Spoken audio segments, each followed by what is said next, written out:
Visakha steel plant ను ప్రైవేటీకరణ చేసే కుట్రలో భాగంగానే కేంద్రం ప్యాకేజీ ప్రకటించి తాత్కాలికంగా ప్రలోభపెట్టాలని చూస్తున్నారని శాసనమండలి విపక్ష నేత బొత్స సత్యనారాయణ స్పష్టం చేశారు. కూటమి పార్టీ నాయకులు సైతం ప్యాకేజీ గురించి మాట్లాడుతున్నారే తప్ప ప్రైవేటీకరణ ఆగిపోయిందని చెప్పడం లేదని ఆయన గుర్తు చేశారు.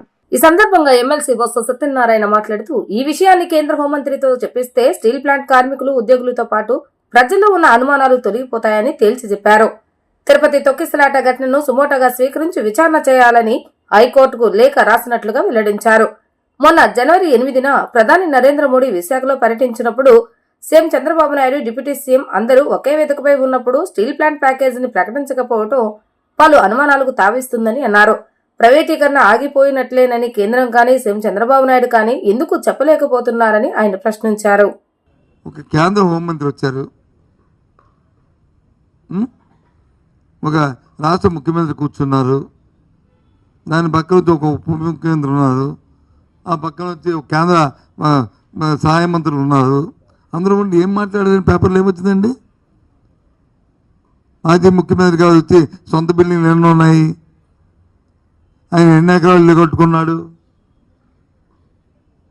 ఆయన రోజు ఏం భోజనం చేస్తాడు, ఈ పక్కన వచ్చి ఇదా ఇవన్నీ డిస్కషన్లు.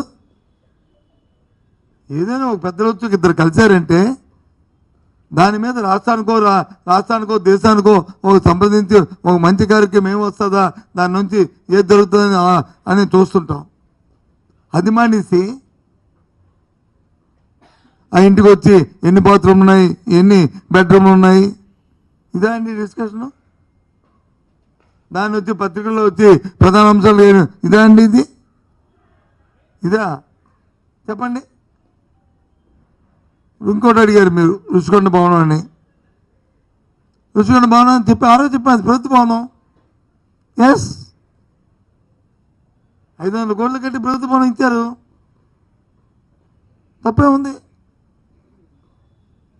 ఖర్చు పెట్టి ఇప్పటికీ ఒప్పుకుంటాం కదా, అందులో ఏదైనా అవతక దొరికితే చూసుకోండి. ఏంటి తప్పేంటి? ఏంటి తప్పు చెప్పండి, నాకు అర్థం అవ్వలే. ఇప్పుడు 170 ఇవాళ పేపర్లో చూశాను నేను, సిఎన్బిపి పేపర్కి వచ్చి 2 కోట్ల రూపాయలు ఇచ్చారు, ఆయన వచ్చి కలిసి రేపు ఉదయం కాఫీ తాగుతున్నారు, లేకపోతే ఇంకో దానికి ఎంతో ఇచ్చారు, దానికి తాగుతున్నారు, గత ప్రభుత్వంలో కూడా ఇచ్చారు, తాగుతున్నారు. అది రాష్ట్రాన్ని పబ్లిసిటీ అని మీ ఉద్దేశం. ప్రజలు వచ్చి సామాన్య ప్రజలు అనుకుంటారు ఇదేంటిది దోబరా ఖర్చులని వాళ్ళు అనుకుంటారు. ప్రభుత్వాల ఉద్దేశాలు వేరు, లక్ష్యాలు వేరు, ప్రజలకు ఆలోచన విధానాలు వేరు. అది వాస్తవం కదా.